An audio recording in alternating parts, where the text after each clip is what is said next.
Hello everyone. Feminism is an interdisciplinary and intersectional field of study. It's cultural, political, and of course it's one of the most important literary theories in English literature.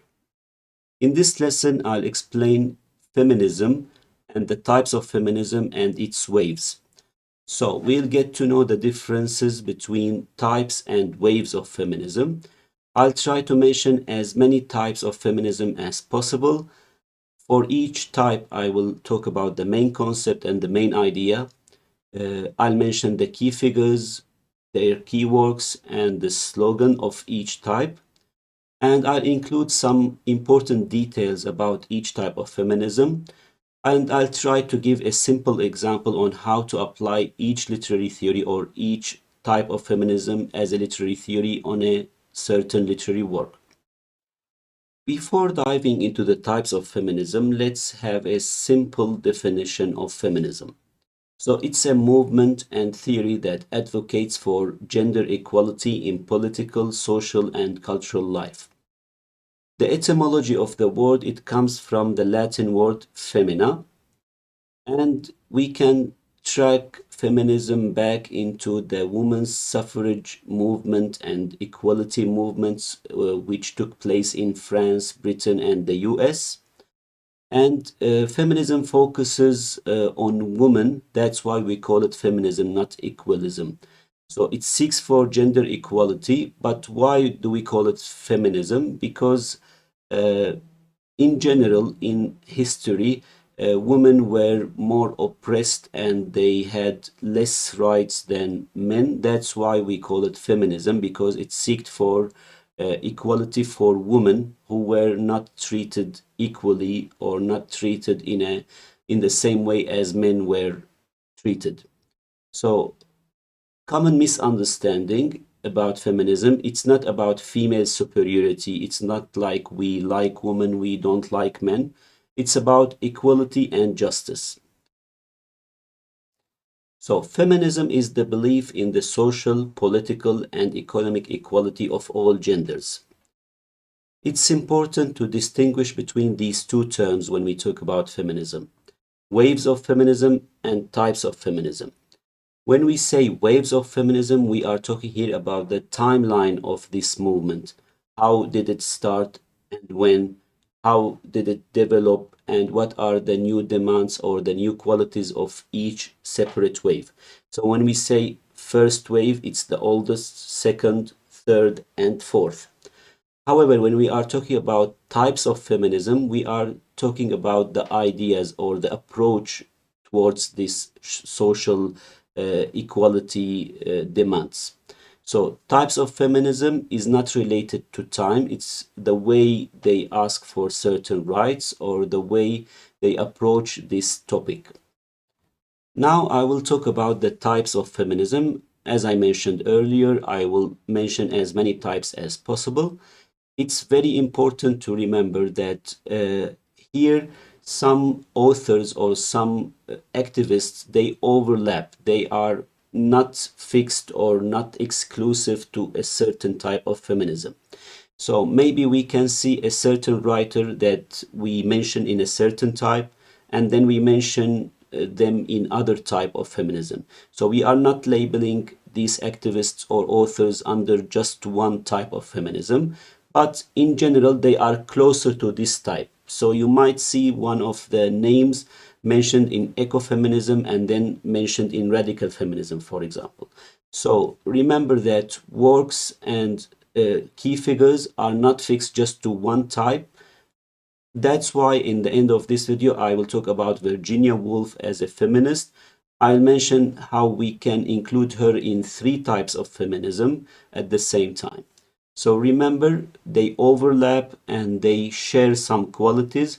That's why you might see a certain person in a type and you might see them again in another type. Liberal feminism, its main concept or focus, it focuses on equality of opportunities and legal rights. So liberal feminism is the mainstream feminism, or it's like the most common type of feminism, we can say. Liberal feminists believe women should have the same political, educational, and professional opportunities as men through reform within existing institutions. So they say that the institutions or the system we have should be fixed and women should be given equal rights and equal opportunities. So the key figures in liberal feminism, we can mention Mary Wollstonecraft, Betty Friedan, Harriet Taylor, and John Mill.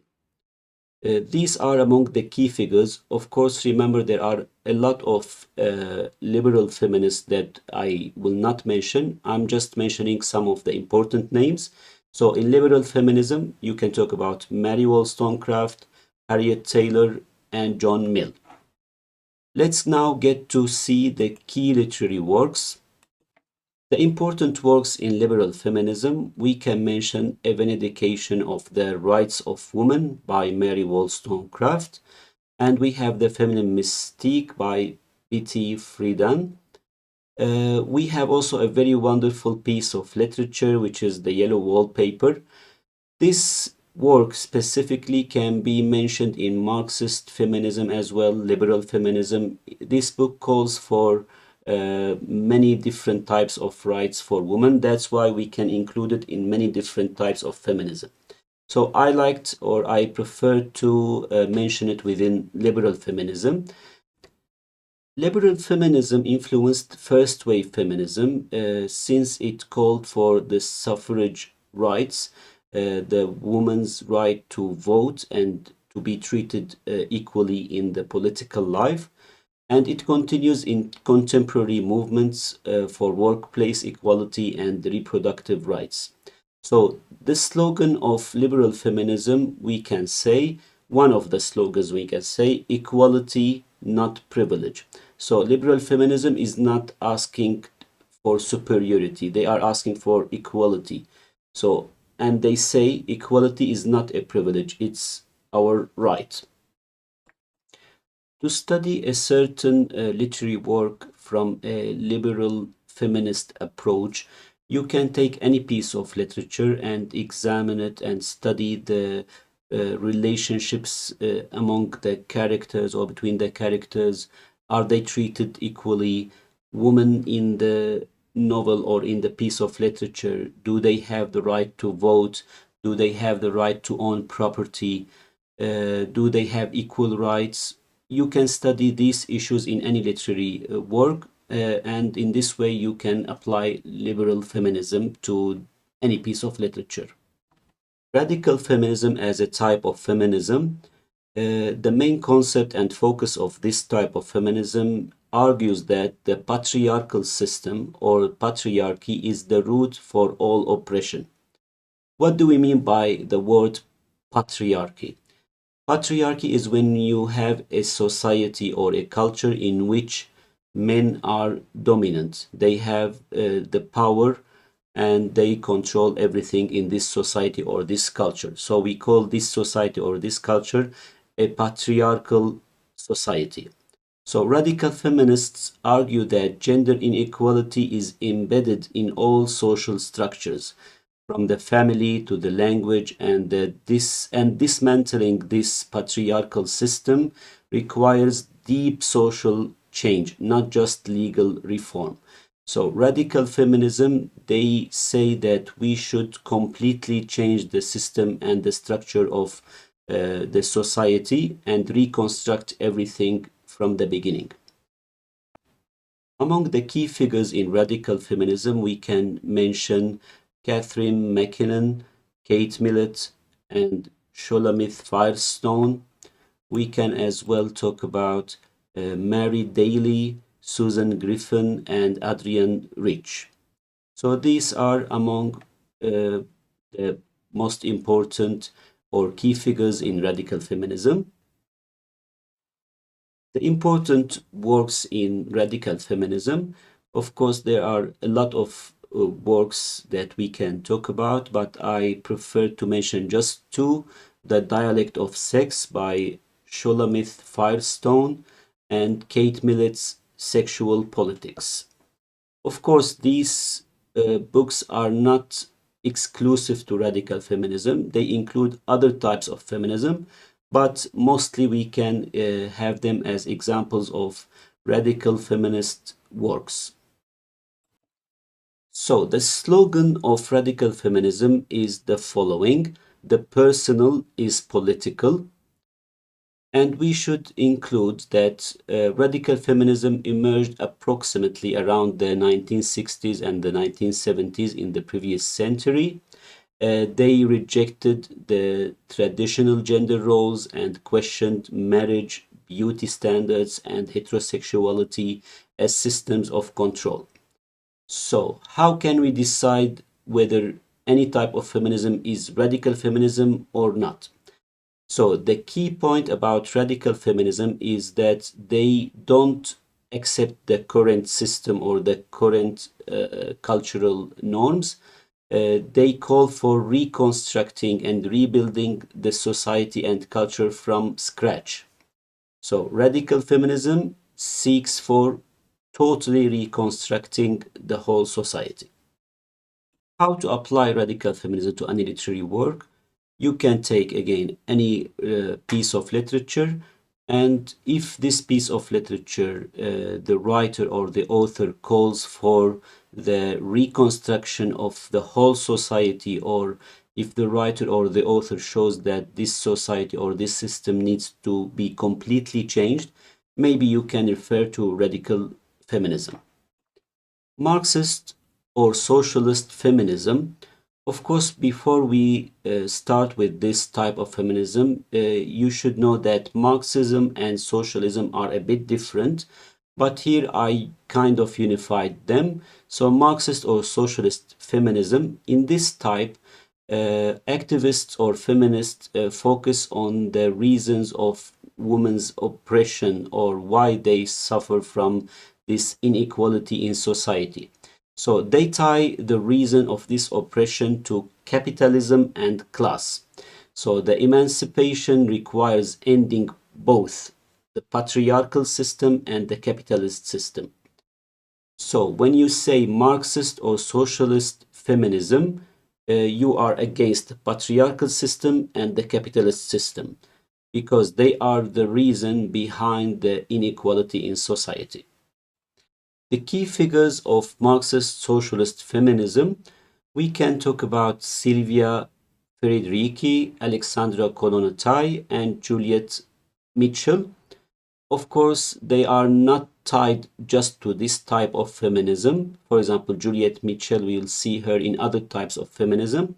But I mentioned them here as key figures because some of their works can be considered good examples of Marxist feminism. For example, when you Google Juliet Mitchell, you can find that she's a social and psychoanalyst feminist. So, as I mentioned earlier, some feminists can be found in many different types. Among the important key works in socialist feminism, we can talk about Juliet Mitchell's Woman's Estate, and we have also another important work, which is The Origin of the Family, Private Property, and the State. And we have Sylvia Federici's Caliban and the Witch. Also, it's one of the most important works in Marxist feminism.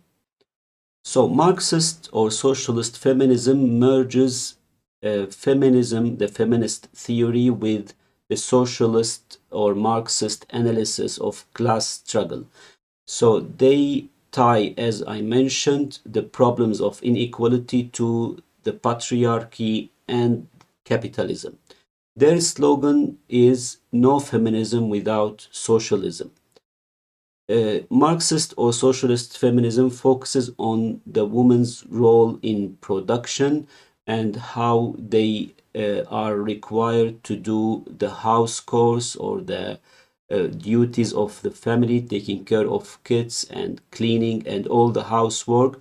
And they view these like tasks as unpaid domestic labor. Study a literary work using the Marxist or socialist feminist approach. You can examine or study the economic and the financial relations in a certain literary work. Let's take, for example, Jane Austen's Pride and Prejudice. In this literary work, in this famous novel, we see that all female characters are housewives. They are all not working. They don't have a certain profession.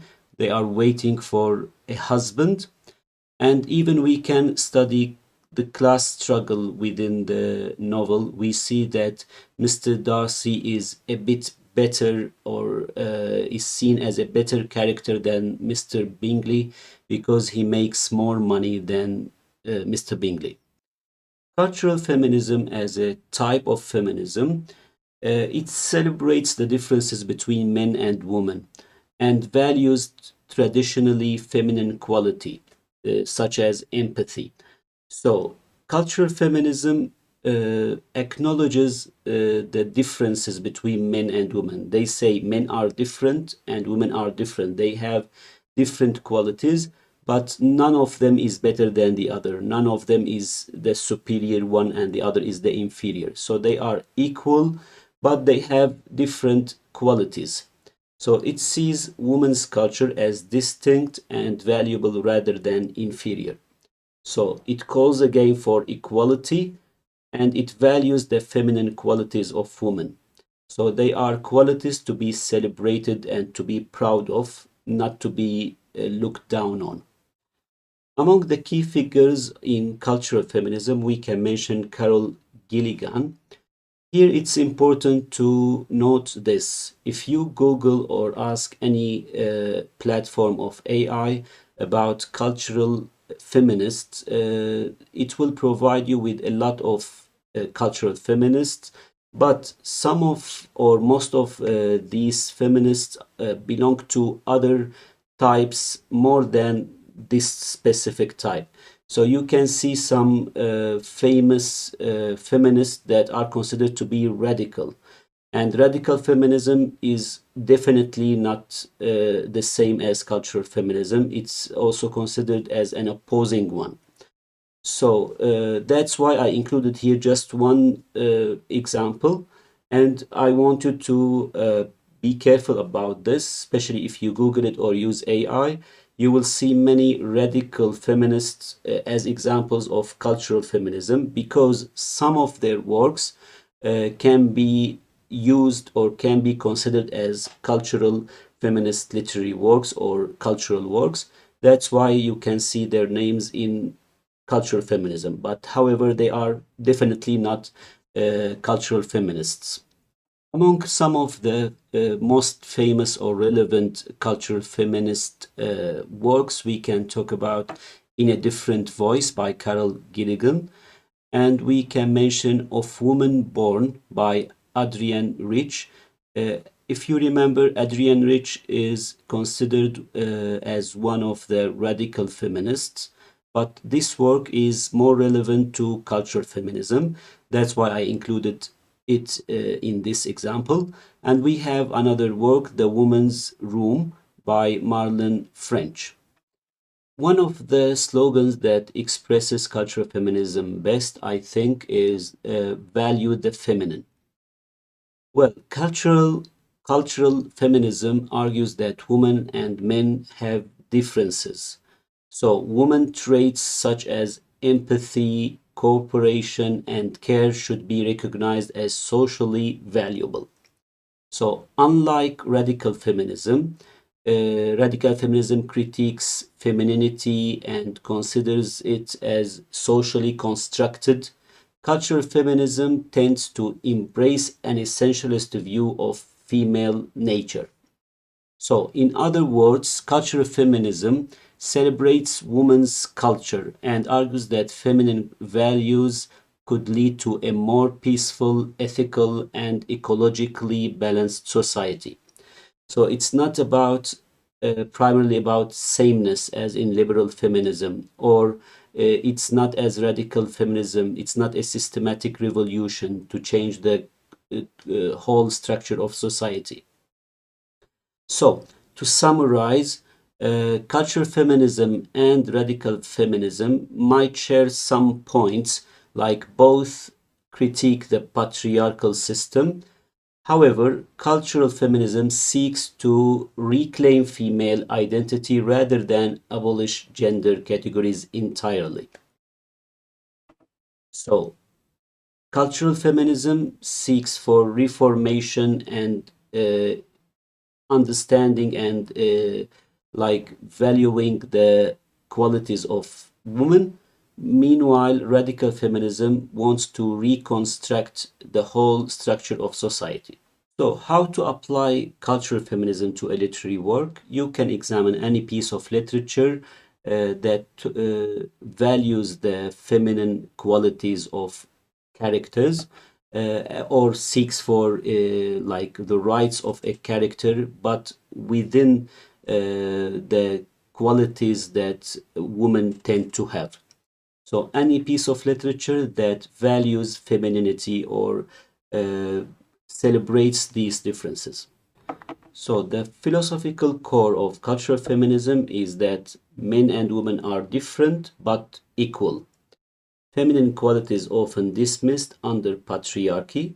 This is the point that they share with all other types of feminism.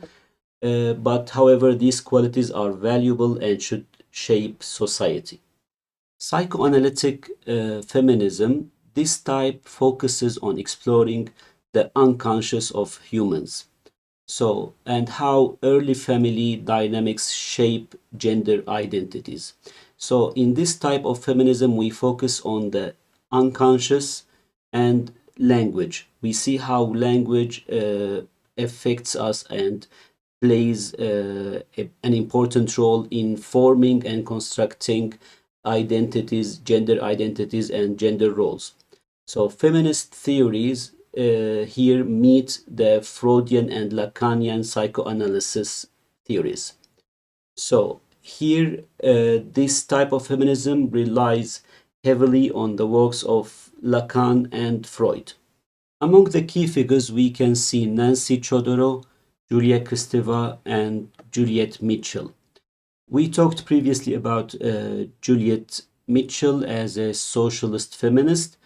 She has also very important key works in psychoanalytic feminism. The important works by Juliet Mitchell, Psychoanalysis and Feminism, and we have Nancy's book, The Reproduction of Mothering, Psychoanalysis and the Sociology of Gender. One of the slogans that may represent the psychoanalytic feminist type is deconstruct the psyche, free the self. Feminists in this type of feminism argue that the patriarchal values, the male dominant values, are internalized psychologically in our societies. So, liberation must also involve reimagining desire, language, and subjectivity. It is important to mention that this type of feminism focuses on language because language constructs our subconscious. For example, the word housewife. In languages, let's say in English, we don't have the word house husband. So, this is how language constructs gender roles. To apply this in any literary study, you can focus on the use of language or the vocabulary of certain language, and you can talk about the psychology or the unconscious of the society or of society in any piece of literature. French feminism is another type of feminism. It is interconnected with many other types. We call it French feminism because the majority of activists or writers are French. It focuses on language, desire, and the body. French feminism explores how women's experience is shaped and limited by the patriarchal language and the symbolic systems. So it calls for a new feminine way of writing. It is referred to as woman's writing. This type of writing expresses women's embodied experiences, emotions, and subjectivity outside the male defined discourse or the patriarchal system. Among the most important key figures in French feminism, we have Hélène Sios, Louis Erigari, and Julia Kristeva. We have other French feminists that I wanted to include in other types of feminism. So I mentioned just three. There are, of course, a lot more. Among the important works, we can talk about The Love of the Medusa by Hélène Sios. It's one of the key works in French feminism. And also we have another book, which is This Sex, which is Not One. And we have Powers of Horror by Julia Kristeva. These are among the important works in French feminism. Of course, these are not tied only to French feminism. They include ideas that we can attribute to other types of feminism. French feminism has many different slogans. I chose this one, Right the Body. French feminism blends psychoanalytic, linguistic, and philosophical approaches. It's less about political activism and more about transforming how we think and speak about gender, identity, and desire. So its influence can be seen in psychoanalytic feminism, postmodern feminism, and queer theory. So we have many important works that we can contribute to French feminism and other types of feminism, such as queer feminism and postmodern feminism. Postmodern feminism, this type rejects fixed definitions of what is a man or what is a woman or who is a man, who is a woman. Gender is not an essence, but it is a performance or a socially constructed quality. So the main argument of postmodernist feminists are or is that gender is not an essence, it is a socially constructed quality. So postmodern feminism integrates postmodern philosophy into feminist theory by rejecting the idea of a single universal woman's experience. Among the key figures, we can mention Helen Sios again and Judith Butler as examples of postmodernist feminists. Among the key works in postmodern feminism, we can mention Judith Butler's Gender Trouble, one of the most famous books, and we have a Cyborg Manifesto. This book can be seen also in Cyber-Feminism and also can be included as an example of postmodernist feminism. One of the slogans of postmodernist feminism is gender is performance. It's important to remember that postmodern feminism overlaps with queer theory and deconstruction. Sometimes we can call it even deconstruction feminism.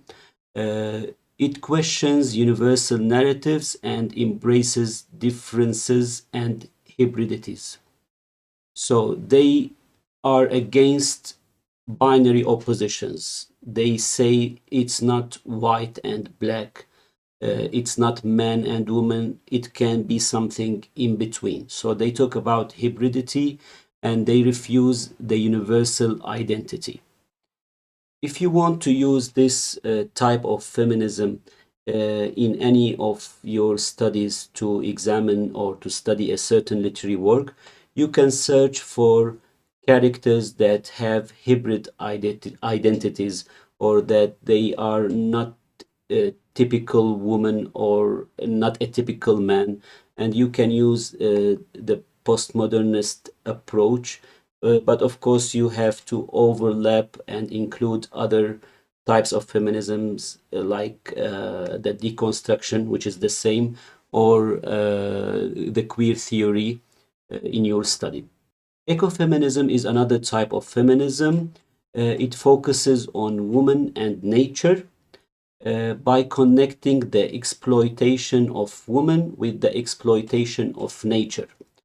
So they see that the patriarchal system exploits woman and nature in a similar way. So the patriarchy and the capitalist systems both dominate and destroy woman and nature in the same time. Among the key figures is Francois d'Urban, the one who coined this term ecofeminism, and we have Vandana Shiva and Caroline Merchant. Among the key and important works in ecofeminism, we have Francois' book Feminism or Death, and we have this book Staying Alive, and we have The Death of Nature. Ecofeminism has many slogans. This is one of them: The Earth is our mother. It's important to remember that ecofeminism loves and focuses on nature and connects it to woman. So, ecofeminism is intersectional, linking feminism, ecology, and anti colonial thought. So, it's not just nature, it is an interdisciplinary and intersectional study. It often emphasizes community, sustainability, and care about ethics. If you want to use this type of feminism, ecofeminism, in any of your studies, you can study any piece of literature that includes nature or talks about the exploitation of nature or the exploitation of women. You can connect both ideas and use the ecofeminist approach. Black feminism as a type of feminism.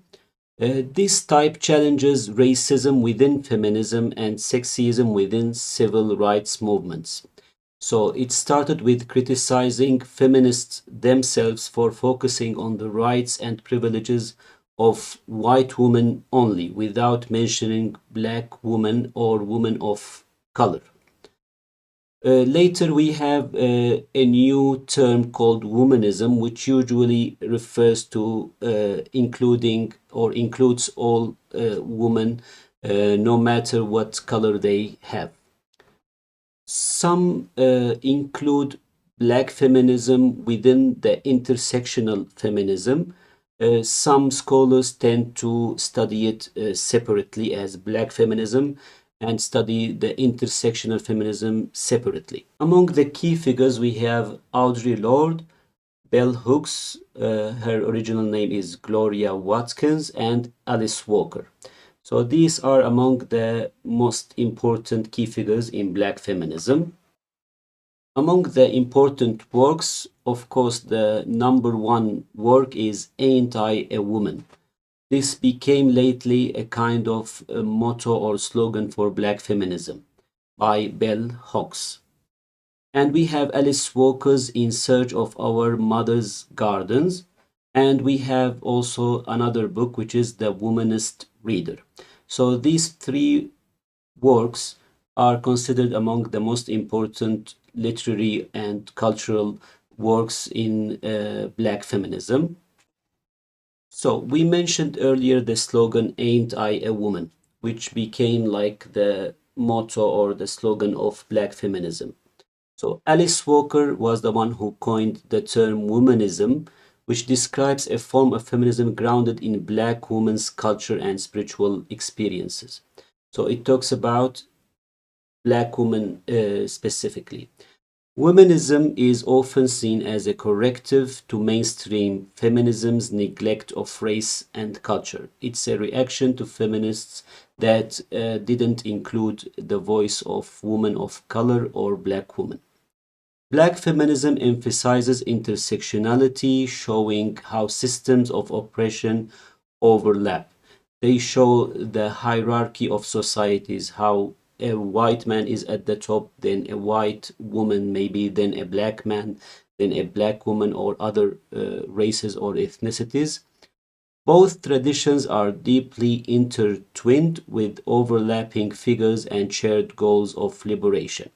So, womanism and black feminism are not exactly the same, but they overlap and they share many qualities. So, if you want to study any piece of literature and to use black feminism or womanism in your study, you can search for a novel or a play or any literary work that mentions or deals with racism and people of different colors and how they are treated unequally because of their skin color. Intersectional feminism examines how overlapping systems of oppression shape women's experiences. So this type of feminism, why do we call it intersectional? Because it studies and examines not only the differences and the inequalities among men and women, but it includes any other type of discrimination. It includes class, gender, sexuality, race, anything that includes inequality or segregation. Among the key figures, we can mention Kimbrel Crenshaw and Patricia Hill, and there are, of course, other famous key figures. Also, the figures that I mentioned in Black feminism can be considered as intersectional feminists. So, intersectional feminism, one of the slogans that we can mention is my feminism is intersectional or it is nothing. So, it focuses that if you are talking about inequality or oppression, you should be against all types of oppression or inequalities. One of the slogans for intersectional feminism is the following: my feminism is intersectional or it is nothing. So, this slogan focuses on this point. If you are talking about any kind of inequality or oppression, you should be against all types of oppression or segregation. So, it seeks for equality among genders, sexes, races, nationalities, or economic class. So, intersectionality is now a central concept in contemporary feminist studies and activism. It shapes discussions on identity, privilege, and systematic inequality.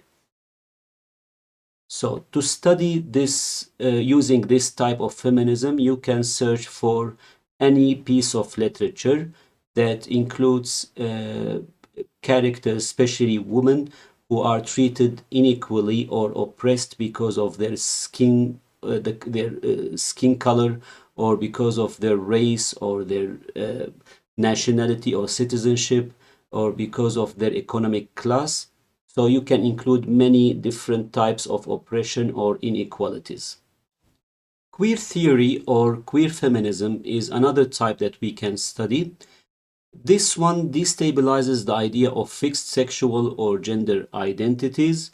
It critiques heteronormativity and binary thinking. So this type of feminism is mainly against the binary oppositions.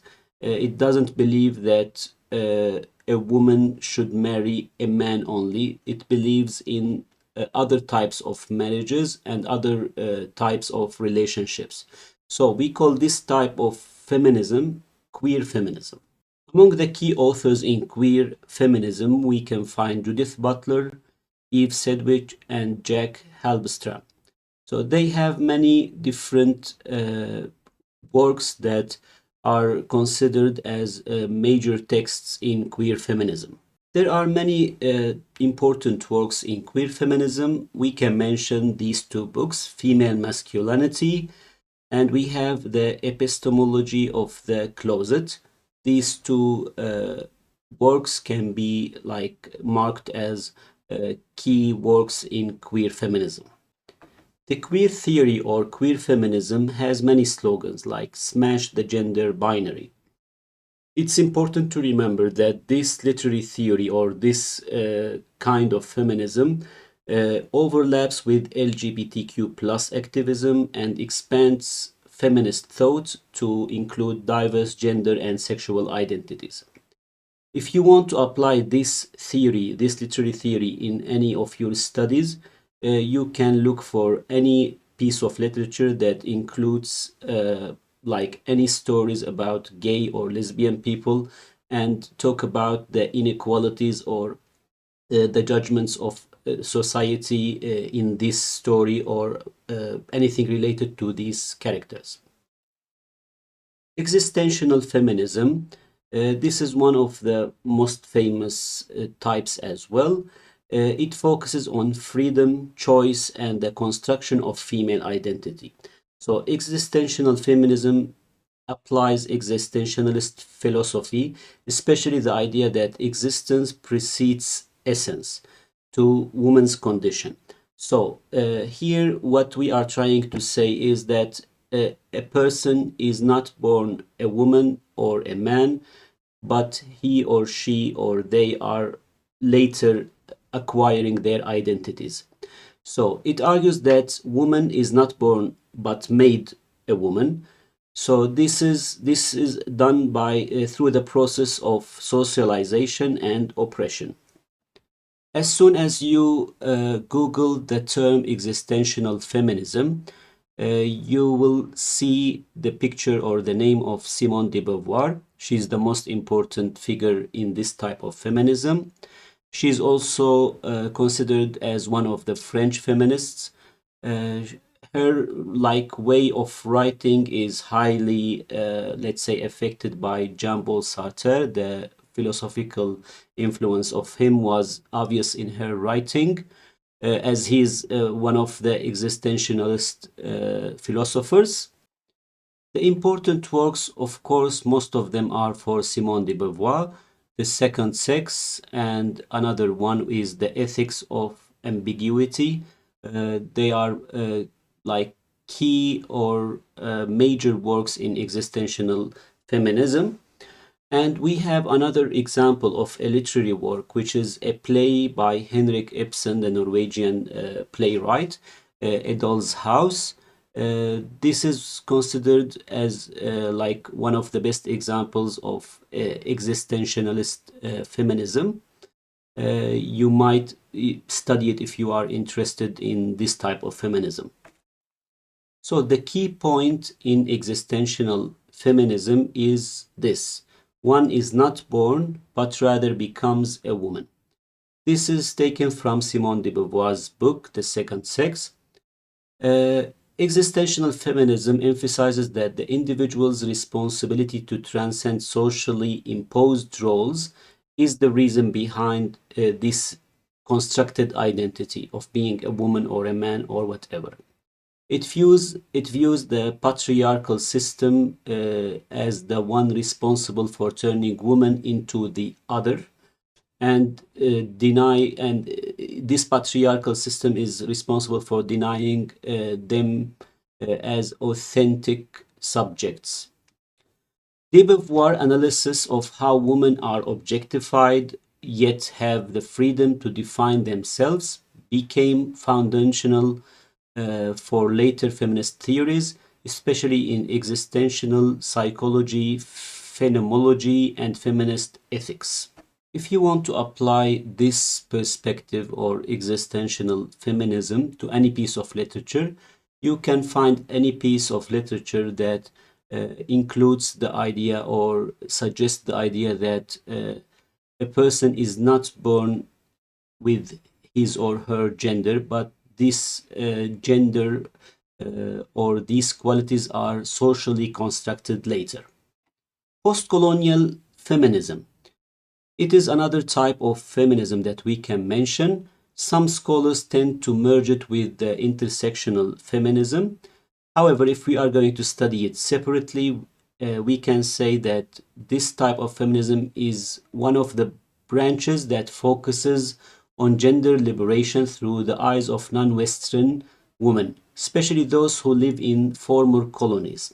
So this perspective of the post-colonial feminism like rejects the Western-centered ideas. So post-colonialism here emerged in the late 20th century as a critique of Western feminism's universalizing tendencies.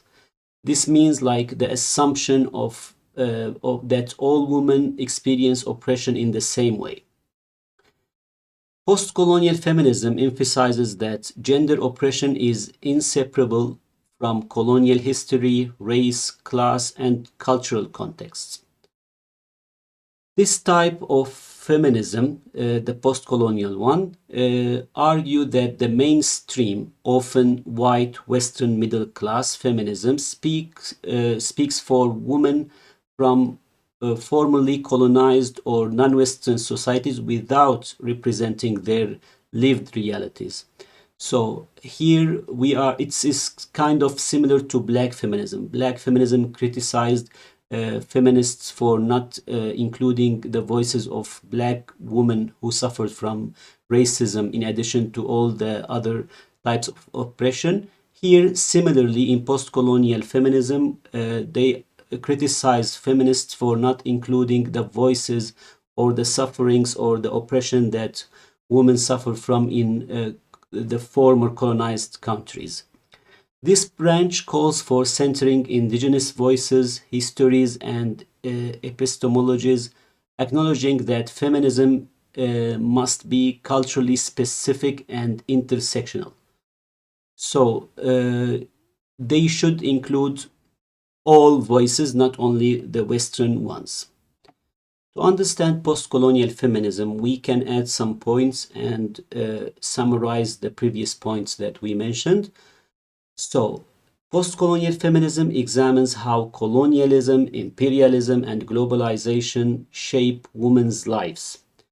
And it challenges the Western feminist frameworks that treat non-Western women as passive victims. So this type of feminism calls for the inclusion of non-Western women, the women that live in former colonized countries. So it calls for the recovering of suppressed histories and voices of women in the global South. So this type of feminism promotes for plural feminisms, context-dependent feminism. Like you should take into consideration the political and the economic and cultural context of any woman's suffering or life. So it should be also locally rooted and anti-imperialists. The key figures of postcolonial feminism, we have Chandra Mohanty, and we have again Bell Hooks. We included her in Black feminism, and we have the Indian scholar Gairati Spivak. Among the important works we can mention Can the Subaltern Speak? And we have another important work that we can include, which is Under Western Eyes, Feminist Scholarship and Colonial Discourses. So these are among the most important works in post-colonial feminism.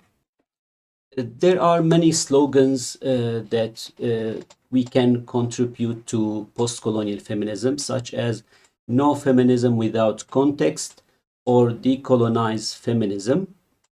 So let's remember that post-colonial feminism is deeply interdisciplinary. It includes many different sections. It talks about many different races and many different historical contexts. So that's why we can include it even in intersectional feminism. It combines feminist theory, post-colonial studies, cultural studies, and global sociology. So it doesn't reject feminism, but it decenters it. It takes it from being Western centered and it makes it plural and self critical to include as many voices as possible. Key concerns of post colonial feminism. This type of feminism studies how Western feminists and developments programs replicate colonial hierarchies, like the one I mentioned in another video, that we have a kind of hierarchy like a white man, a white woman, black man, black woman, or it can also go according to your citizenship or nationality. So, how media and literature shape stereotypes of third world women, and how women in the global south resist both patriarchy and neo-colonial power. Neo-colonial power is the cultural power, the new kind of colonization, the one done without military intervention.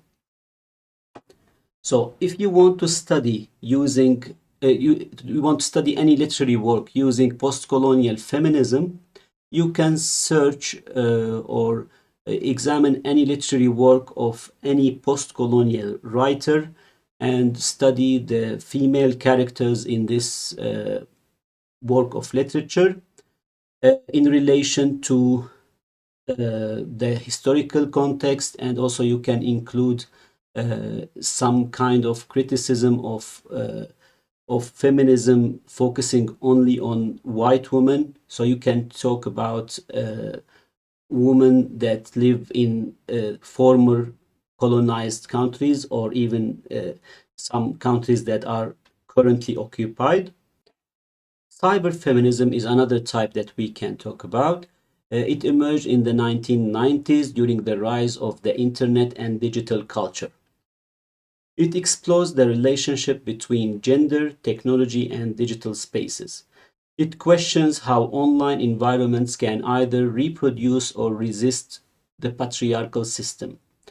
Cyber-feminists view the digital world as a potential space for female empowerment, identity fluidity, and resistance to traditional gender norms. So they emphasize that technology, long associated with masculine power, can be reimagined as a tool for feminist creativity, activism, and redefinition of the body and the self. So there are many movements within cyber feminism that you can search if you are interested. At its core, cyber-feminism investigates how cyborg, a being that merges human and machine, challenges essentialist ideas of man and woman, opening space for post-human and non-binary identities. So it is related to technology, AI, and the internet. Cyber-feminism has many other key concepts that we can talk about. We should mention the intersection of gender and technology when we talk about cyber feminism. We should mention using the internet as a space for feminist activism and community building. If you are interested, you can search. There are many hashtags and many movements on the internet that are connected to cyber feminism. Exploring how technology transforms concepts of body, identity, sexuality, and power.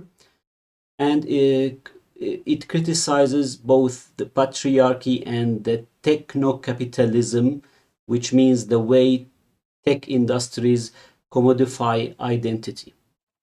Some of the key figures in cyber feminism include Donna Haraway and Sadie Plant. There are more other activists that you can find. I just mentioned two, Sadie Plant and Donna Haraway. Among the most important works, of course, we have the Manifesto, Cyborg Manifesto by Donna Haraway, which is considered one of the fundamental works in cyber feminism. We have another book also by Sadie Plant, which is Zeros Plus Ones. Of course, similarly to other types of feminism, there isn't just one slogan that represents cyber feminism, especially this one because it has a lot of hashtags and slogans. I chose two. The future is cyborg, and another one is reprogram the system. Let's remember that cyber feminism is not one unified theory, but it's a network of art, theory, and activism. It rejects essentialism and embraces irony, experimentation, and digital creativity. So modern discussions of AI, virtual embodiment, and online identity politics all owe much to cyber feminist thinking. If you are interested in studying any piece of literature using this perspective or this literary theory, cyber-feminism, you can focus on any literary work that includes robots, AI, technology, anything that technology and women are involved. I mentioned in my lesson that many feminists or many authors can be found in many different types of feminisms. So when we say Juliet Mitchell is a socialist feminist, we can also say that she is a psychoanalytic feminist as well.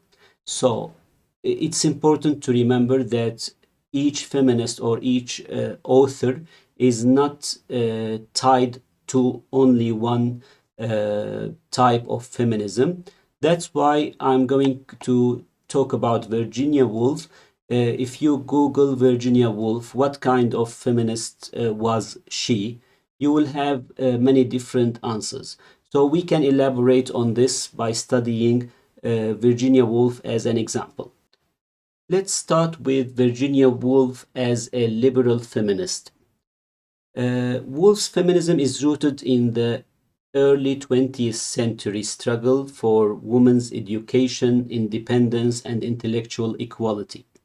All of these demands were the center concerns of liberal feminism. For example, Virginia Woolf's A Room of One's Own is a classic liberal feminist text. In her book, she calls for the freedom of women to be able to write, to create, to have independence financially and socially, to be able to express herself. So she argued that women's oppression was sustained by economic and educational inequality. So she explains why women writers were not as famous as men writers. That's because of the economic dependency that women had to suffer from. So this idea also can be included in socialist or Marxist feminism as well. So some of her representative works, as I mentioned, A Room of One's Own, and other, of course, works and articles by Virginia Woolf. So, as I mentioned, we can consider her a liberal feminist. We can also add some cultural and existential elements. So, Woolf also celebrated women's distinctive modes of thought and perception, anticipating culture feminism's revolution of feminine sensibility. She saw women's experience, empathy, relational insight, opposition to war as offering moral and aesthetic renewal for society. So she valued some of the feminist qualities. So that's why we can say that these aspects are cultural feminism. Her prose style, fluid and introspective, embodies a feminist aesthetic that cultural feminists later embraced. The third point, or the third element, we can also call her an existentialist feminist by adapting Simone de Beauvoir's ideas and applying them to her works. For example, Woolf explored the construction of female identity and the tension between freedom and social constraint, central existential feminist concerns. So we see characters in Mrs. Dalloway and To the Lighthouse wrestle with selfhood, authenticity, and social expectation. Also, in many other works of Virginia Woolf, we see characters that are not like typical male or female characters. They are somewhere in between, or they are like men with feminine qualities or the opposite.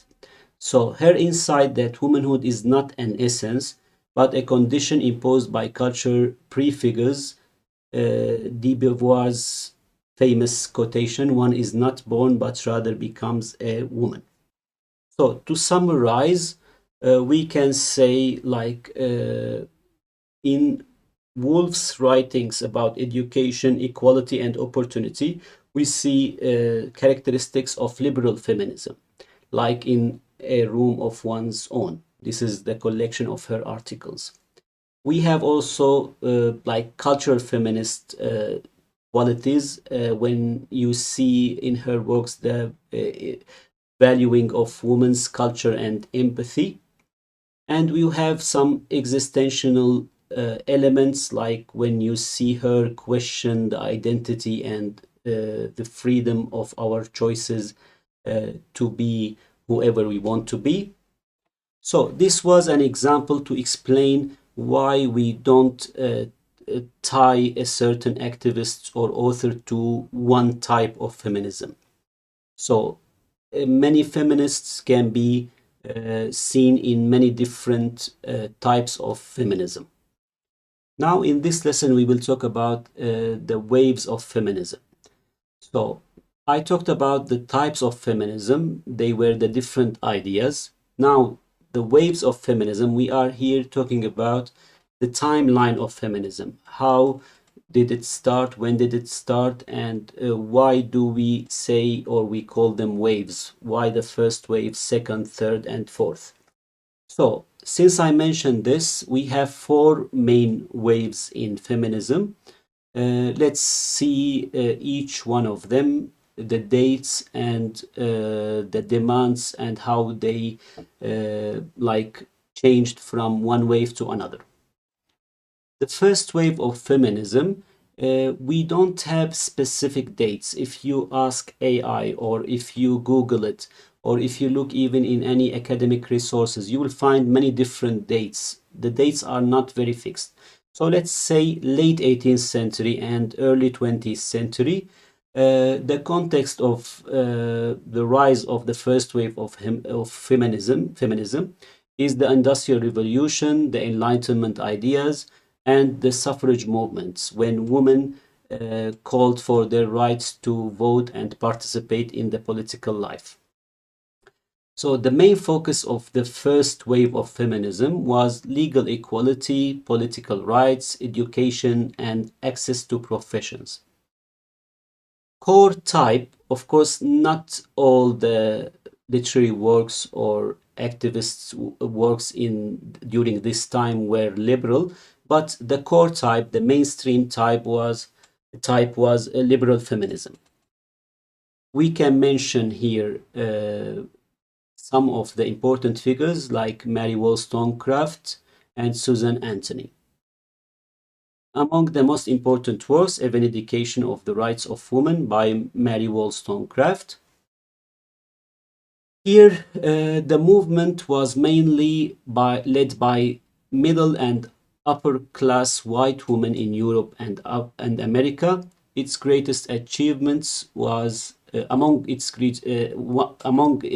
greatest achievements, we can see the women's suffrage right. So women achieved to get their right to vote and participate somehow in the political life. Now we can start with the second wave of feminism. Of course, I'll mention this again. The dates are not fixed. You might find different dates in other resources. So the general historical context, it's post-World War II and the social changes that followed that. We have the civil rights movements and the rise of consciousness, rising groups. So women fought not for just legal equality now, but also for social and personal liberation.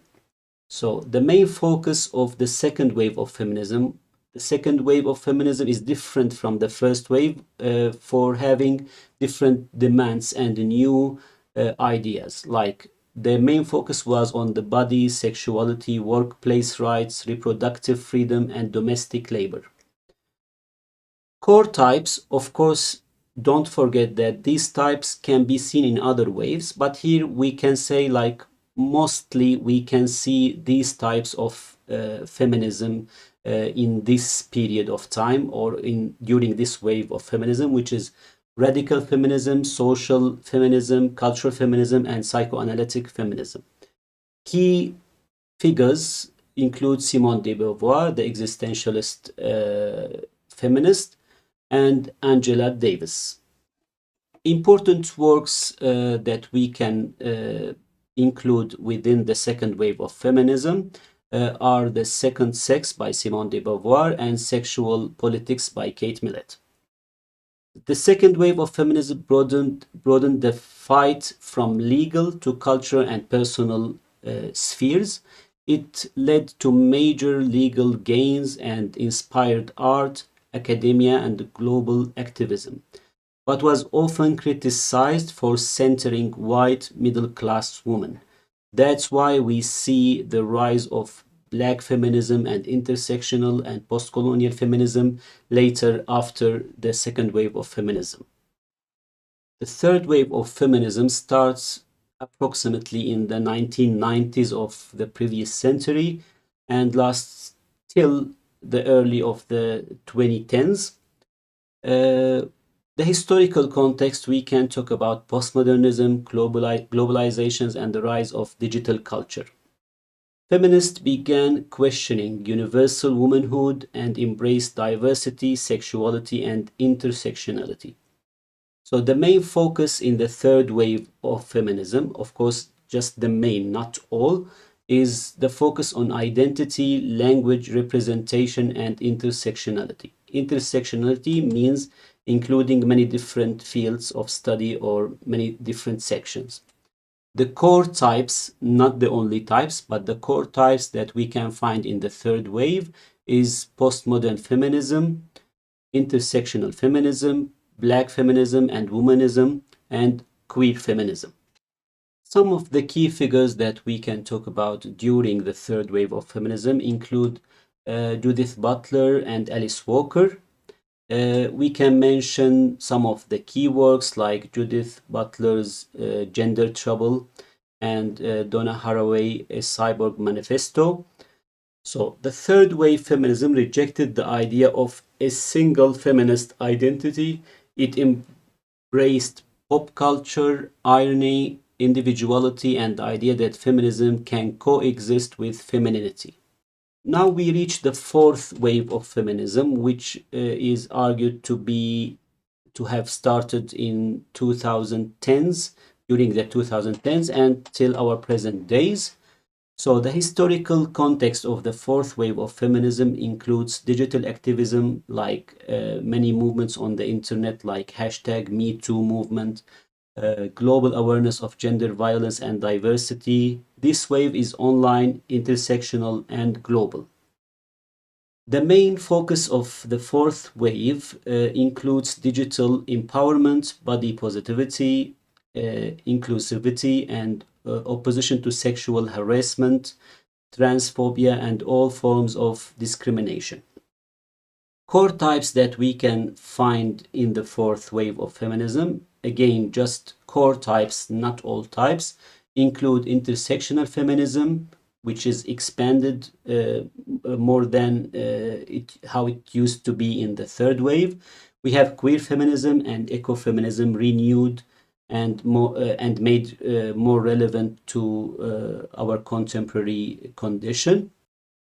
Key figures of the fourth wave of feminism, similarly to the case in the types of feminism. Also, some authors or activists can be included in both waves.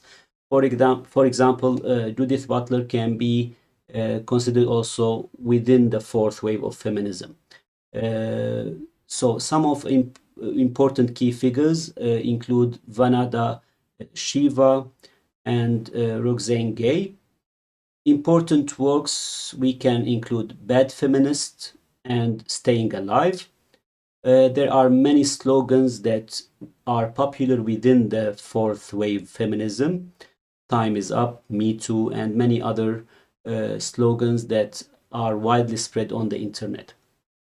So the fourth wave is decentralized by social media activism, mainly in mainstream social media like Twitter, Instagram, TikTok, and it emphasizes intersectionality again as a practical everyday consciousness. As we reach the end of the lesson, I hope that this was useful for you. In this lesson, I talked about as many types as I could of feminism, and I talked about the waves of feminism. Of course, this lesson is not enough if you are going to study any type separately in detail. This video is suitable for general knowledge. It could be a kind of an introductory video to feminism. So I think and I hope that it was useful and hope to see you later.